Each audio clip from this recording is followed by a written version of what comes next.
A Complaint on the Miseries of Life by James Thomson.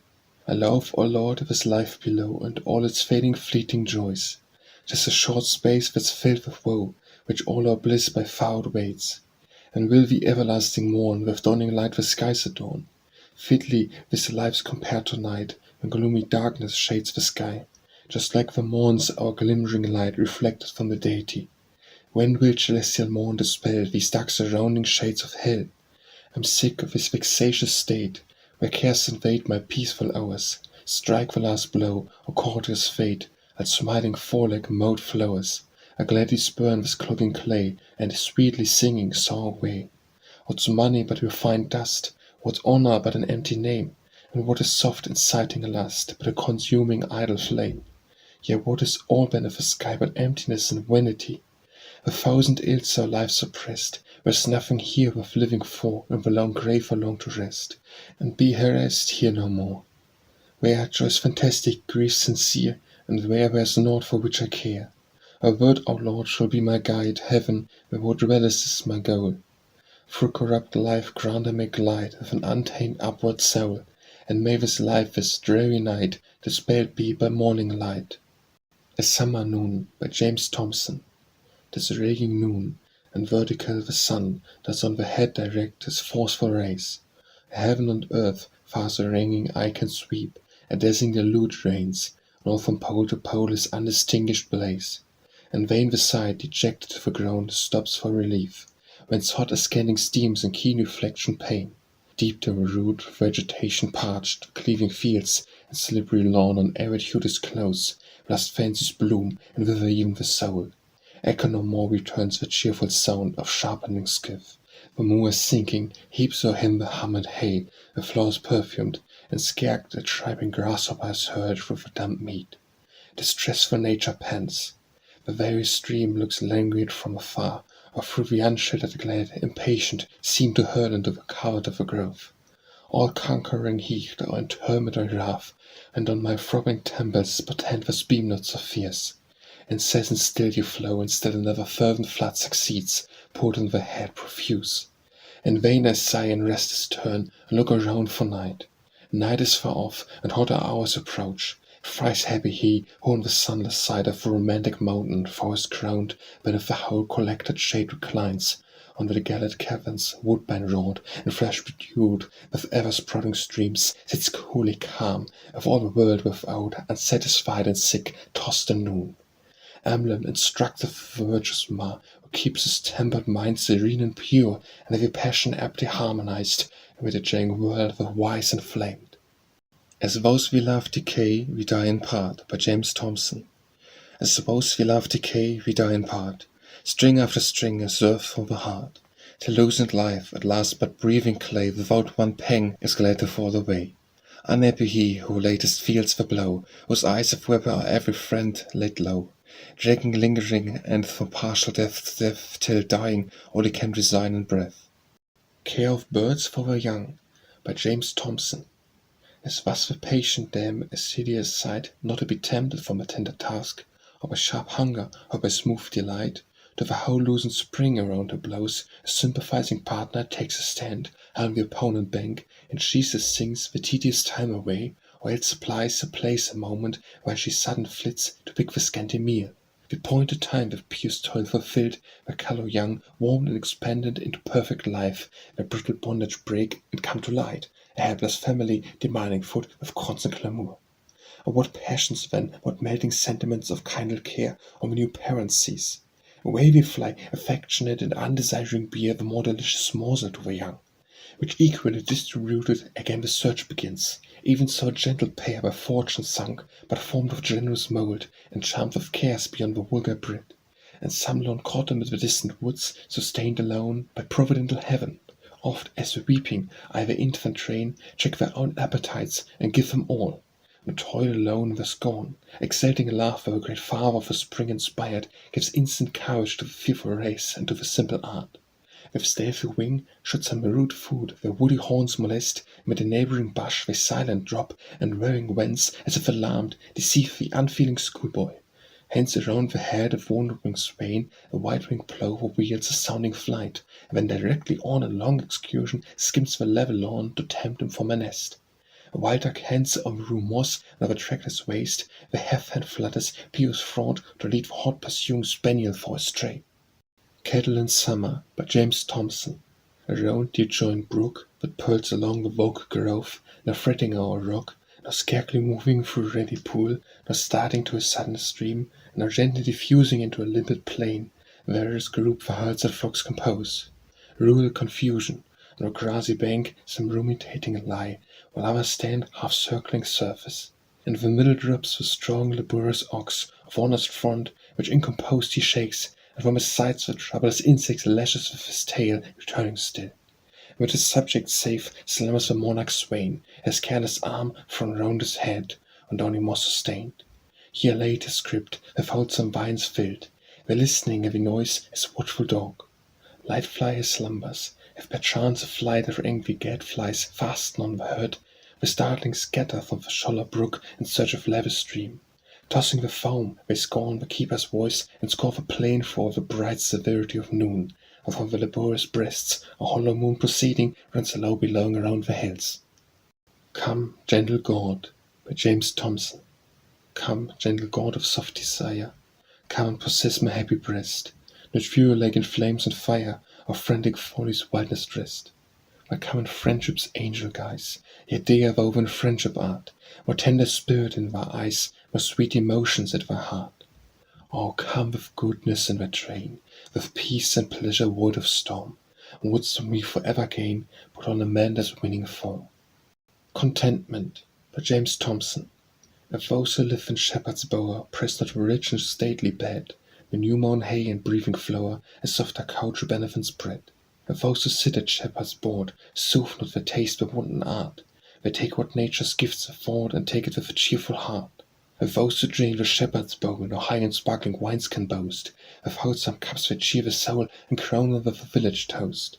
If those who join in shepherd's sport, gay dancing on the daisied ground, have not the splendour of the court, yet love adorns the merry round. Dawn in Summer by James Thomson. When now no more the alternate twins are fired, and cancer reddens with a solar blaze, shorts the doubtful empire of the night, and soon, observant of approaching day, the meek-eyed morn appears, mother of dews, at first faint gleaming in the dappled east. And far o'er ever spreads the winding glow, and from before the lustre of the face that breaks the clouds away. With quickened step brown night retires, young day pours in apace, and opens all the lonely prospects wide.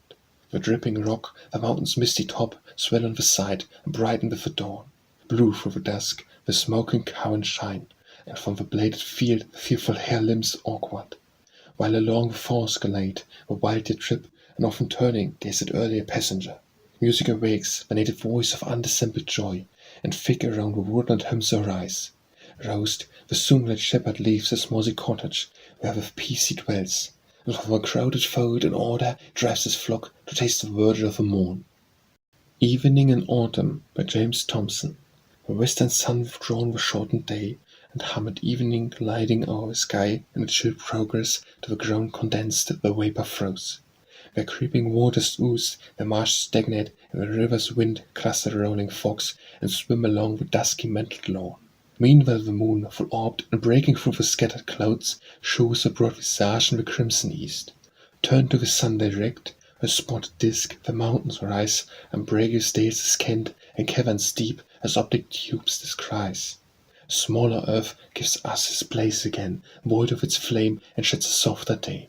Now through the passing cloud she seems to stop, now up the pure cerulean ride sublime. While the pale deluge floats, and streaming mild o'er a skied mountain to the shadowy vale, where rocks and flats reflect the quivering gleam, the whole air whitens with a boundless tide of silver radiance trembling round the world. Evening in Summer by James Thomson. Confessed from yonder slow extinguished clouds, all ever soothing, so by evening takes the wonted station in the middle air. She sends on earth, and that of deeper dye steals soft behind, and then a deeper still, and circle following circle gathers around to close the face of things. A fresher gale begins to wail the wood and stir the stream, sweeping with shadowy gust the fields of corn, while the quail clamours for the running maid. Wide o'er the thistle lawn, as swells the breeze, a whitening shore of vegetable down a muse floats. The kind impartial care of nature nor disdains, thoughtful to feed her lowest songs, and clothe the coming year, from field to field with vivid seed she wings. Among the crooked lanes under the hedge, a glowworm lights his gem, and through the dark moving radiance twinkles. Evening yields the world to night, not in a winter robe of messy steigen hoof, but lucerated Mandeldan. A faint, erroneous ray glanced from the imperfect surface of things, flings half an image of a strained eye, while wavering woods and villages and streams and rocks and mountain tops, along retain this cannon gleam, are all one swimming scene uncertain if beheld. From those eternal regions, by James Thomson. From those eternal regions bright, where suns that never set in night diffuse the golden day, where spring unfading pours around all the dew-impearled ground, a thousand colours gay, or whether on the fountain's flowery side whence living waters glide, or in the fragrant grove, whose shade embosoms peace and love, new pleasures all our hours employ, and relish ever sense with heavy joy. Great hearse of empire yet unborn, or shall this island late adorn? A monarch's dropping forth to cheer, appear, appear, appear. Gifts by James Thomson. Give a man a horse he can ride, give a man a boat he can sail, and his rank and wealth, his strength and health, on sea nor shore shall fail. Give a man a pipe he can smoke, give a man a book he can read, and his home is bright with a calm delight, though the room be poor indeed. Give a man a girl he can love, as I, O my love, love thee, and his heart is great with a pulse of fate, at home, on land, on sea. Hymn on Solitude by James Thomson. Hail, mildly pleasing solitude, companion of the wise and good, and from whose holy, piercing eye the hurt of fools and villains high. Oh, how I laugh of thee to walk, and listen to the whispered talk. Thine is the balmy breath of morn, just as the dew-bent rose is born. A thy meridian further sweet, thine is the woodland dumb retreat. But chief, when evening scenes decay, and the faint landscape swims away, thine is the doubtful soft decline, the best hour of musing thine. Descending angels, bless thy train, the virtues of a sage and swain, plain innocence and wide arrayed, before thee lifts a fearless head. Religious beams around thee shine, and clear the glooms with light divine. About thee sports sweet liberty, and rapt Urania sings to thee. Or let me pierce thy secret cell, and thy deep recesses dwell, perhaps from Norwood's oak-clad hill, where meditation has a fill. Just may cast my careless eyes where London's spirit turrets rise, think of its crimes, its cares, its pains, and shield me in the woods again. Hymn to God's Power by James Thomson. Hail, power divine, where the soul command from the dark empty space, made the broad sea and solid land, smiled with a heavenly grace. Made the high mountain and firm rock, where bleating cattle stray, and the strong, stately, spreading oak that intercepts the day. Where rolling planets thou madest move by the effect of will, and where the revolving globes above their destined course fulfill. His mighty power ye thunders praise, as through the heavens ye roll, and his great name ye lightnings blaze unto the distant pole. Ye seas in your eternal roar a sacred praise proclaim, while the inactive sluggish shore re-echoes to the same. Ye howling winds howl out his praise, and make the forests bow, while through the air, the earth and seas a solemn praise ye blow. Or yon high harmonious spheres your powerful movers sing, to mere circling course that stirs your tuneful praises bring. Ungrateful mortals catch the sound, in your numerous lays, to all the listening world around, the God of nature praise. Insects in Summer by James Thomson. Waked by its warmer ray, a reptile young came winged abroad, where the lighter upborn lighter and full of soul, where we ching in secret corner, where I slept away the windy storms, rising from their tombs to higher life, by myriads forth at once, swarming the poor, of all varied hues a beauty beaming parent can disclose. 10,000 forms, 10,000 different tribes, people the blaze. The sunny waters some by fatal instinct fly, round the pool with sport of wheel, or sailing down the stream, or snatched immediate by the quick-eyed trout or darting salmon. For the greenwood glade some love to stray, were lodged amused and fed in a fresh leaf.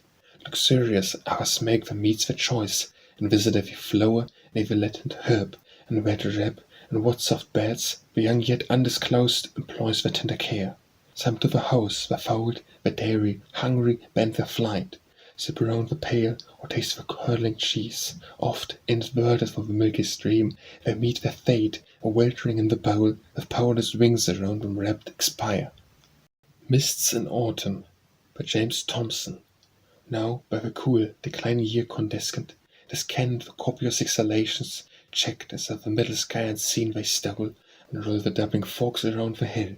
No more the mountain, Howard vast sublime, who pours a sweep of rivers from his sides, and high between contending kingdoms rears a rocky long division, fills the view with great variety. But in the night of giving way before the baffled sense, sings dark and dreary. Whence expanding afar, the huge dusk cradle swallows up the plain, vanish the woods, the dim-seen river seems sullen and slow to roll the misty wave. Even in the height of noon, oppressed, the sun sheds weak and blunt as a white refracted ray, whence glaring oft with many a broadened orb, he frights the nations. Indistinct on earth, seen through the turbid air, beyond the life objects appear, and wildered o'er the waste shepherd stalks gigantic, till at last, wrapped done around in deeper circles, till successive closing sets a general fog, unbounded o'er world, and mingling thick, a formless grey confusion covers all.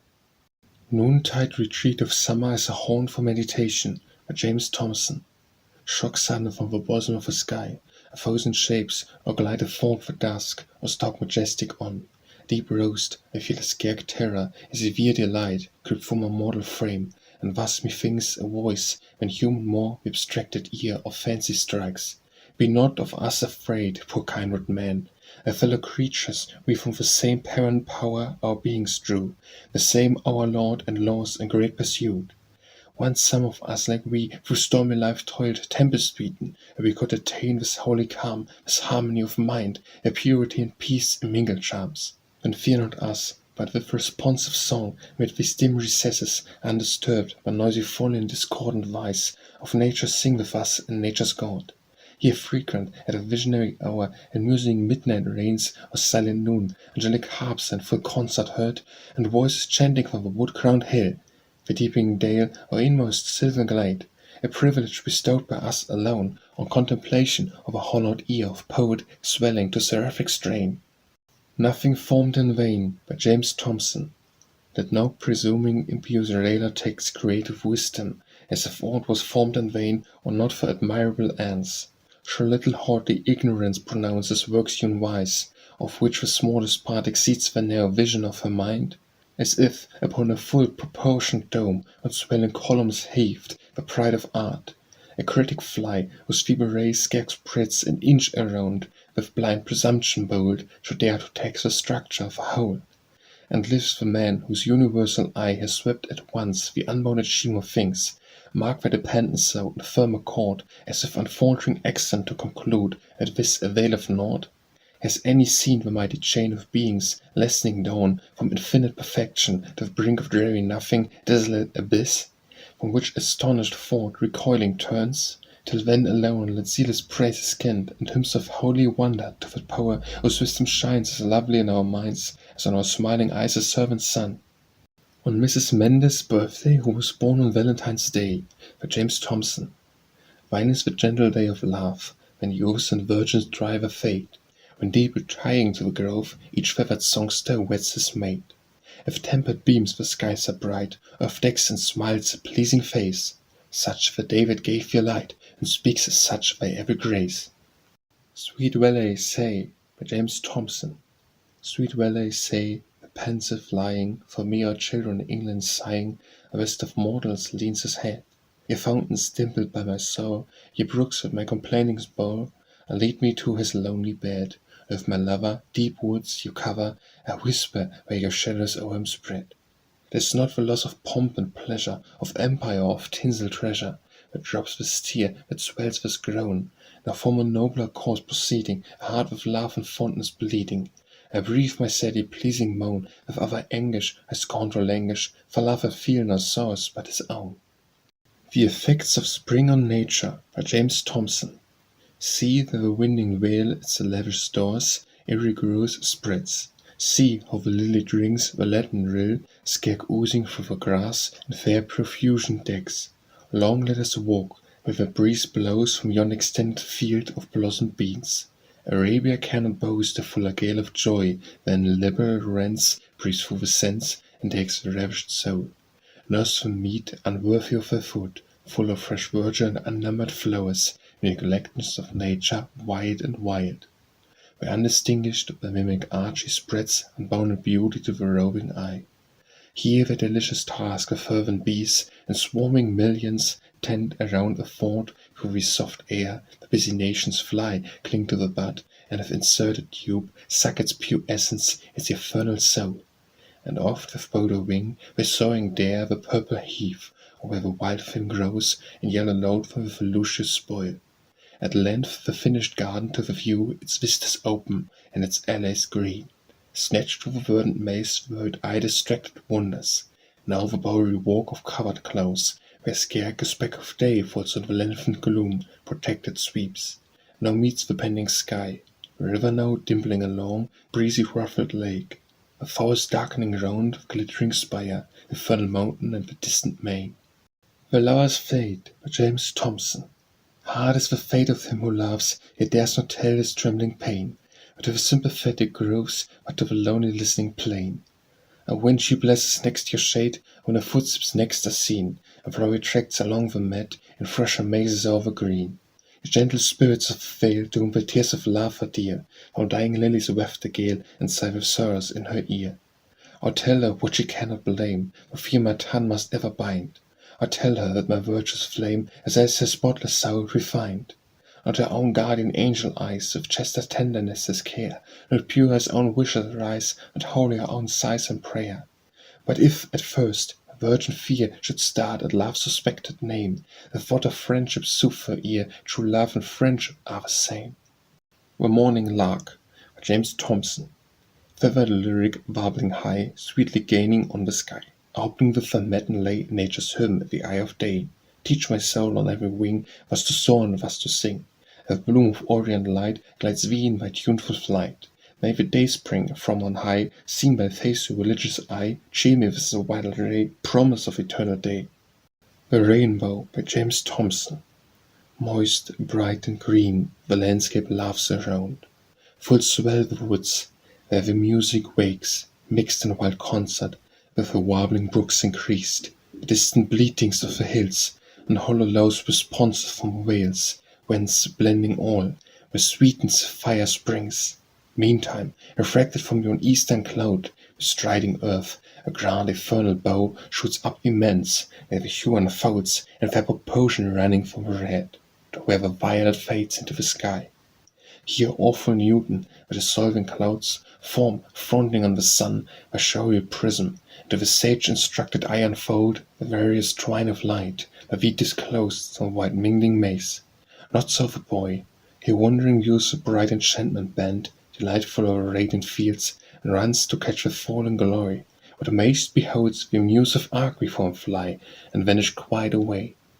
The Reapers in Autumn, by James Thomson.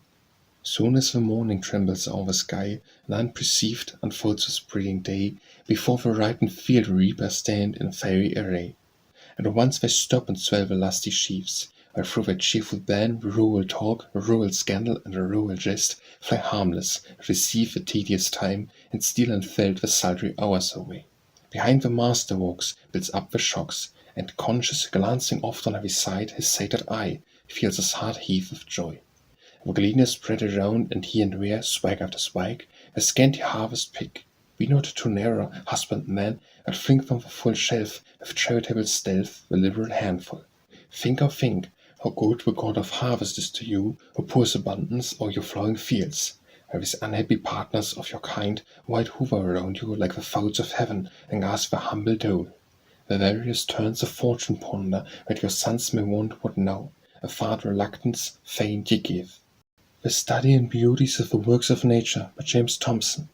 O Nature, all-sufficient over all, enrich me with the knowledge of the works. Snatch me to heaven, rolling wonders there, world beyond world, in infinite extent, refusely scattered at the void immense. Shew me their motions, periods, and the laws, give me to scan.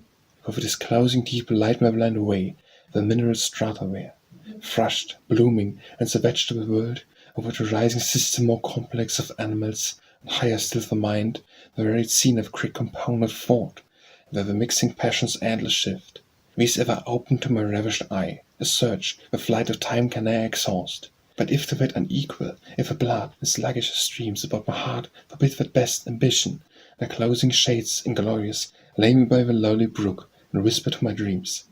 When we begin, dwell all on we, if we conclude my song, and let me never, never stray from we. The Wine by James Thomson.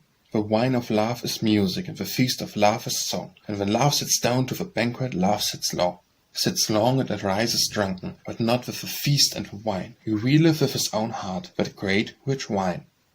The Wine of Love by James Thomson. The wine of love is music, and the feast of love is song. When love sits down to the banquet, love sits long and arises drunken, but not with the feast and the wine. He reeleth with his own heart, that great rich wine. Was safely low, my friend, thou canst not fall, by James Thomson. Was safely low, my friend, thou canst not fall. Reigns a deep tranquillity o'er all. No noise, no care, no vanity, no strife. Men, woods, and fields are breath untroubled life.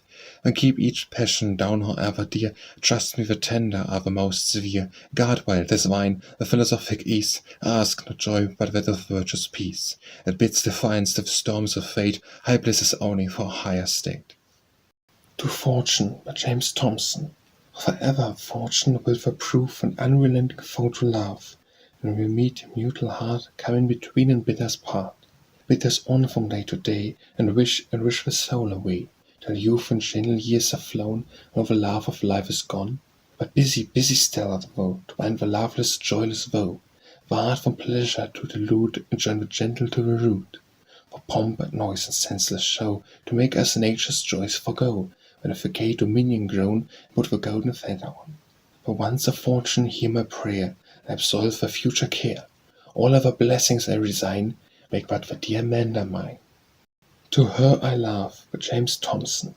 Tell me, for soul of her love, tell me if thou art fled to what delightful world above, appointed for the happy dead, or dost thou free at pleasure roam, and sometimes share the lover's woe, where void of thee his cheerless home can know, alas, no comfort know?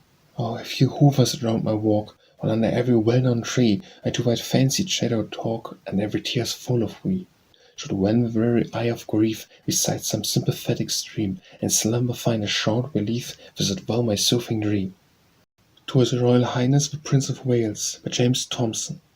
While secret leaguing nations frown around, ready to pour the long-expected storm, while she who won rest is going to bond, Britannia, dropping groan on empty form, while on your vital self his parties prey, and deep corruption eats our soul away, yet in the goddess of her main appears a gleam of joy, gay flushing every grace, as she the cordial voice of millions hears, rejoicing zealous over a rising race.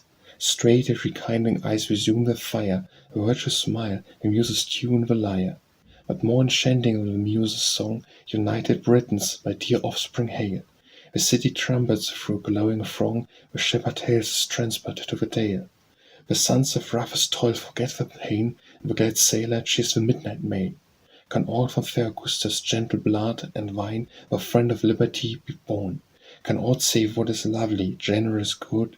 What will at once defend us and adorn? From whence prophetic joy, new Edward's eyes, new Henrys, Annas, and Elizas arise? May fate my fond devoted days extend, to sing the promised glories of her reign. What of all my years depressed, my muse might bend, my heart will teach her still a nobler strain. How, with recovering Britain, will she soar, when France insults, and Spain shall rob no more. To Love by James Thomson. Sweet tyrant love, but hear me now, and cure while young with pleasing smart, rather aid my trembling woe, and teach me to reveal my heart. Tell her whose goodness is my bane, whose looks have smiled my peace away, whisper how she gives me pain, what's undesigning, frank, and gay. 'Tis not for common charms I sigh, for what would vulgar beauty call, 'tis not a cheek, a lip, an eye, but 'tis the soul that lights them all. Or that I drop the tender tear, that I make this artless moan, I sigh and laugh into her ear, and make the bashful lover known. To the God of Fond Desire by James Thomson. One day the God of fond desire, on mischief bent to Damon said, Why not disclose your tender fire, nor own it to the lovely maid?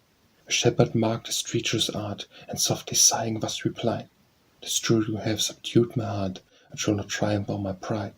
If a slave in private only bears your bondage which love conceals, but when his passion he declares, you drag him at your chariot wheels. To the Nightingale by James Thomson. O Nightingale, best poet of the grove, the plant of strain can never belong to thee. Blessed in the full possession of the love, I lend that strain, sweet Nightingale, to me. Is mine, alas, the morn a wretched fate. I love a maid who all my bosom charms, and lose my days without its lovely mate.